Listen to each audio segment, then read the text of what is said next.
Hey everybody, it's Neil. Check out this chair I got. I got this one here. I put it together. It was super simple. Basically, had to screw these legs into there and then put this in there. Just pop the wheels on. Super simple. The rest of it as well. And check this out. This is the perfect size. I needed a new chair for my desk. I was using kind of just a regular chair.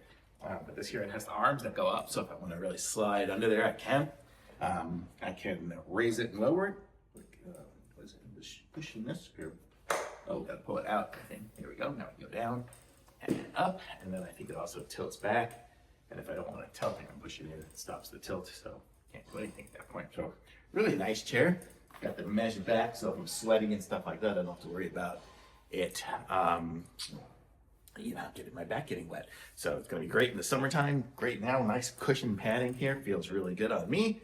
So totally good. If I have it at this lower point, I can slide around to my desk, or I can put these up to slide under. So really works out good. I like it. Thumbs up.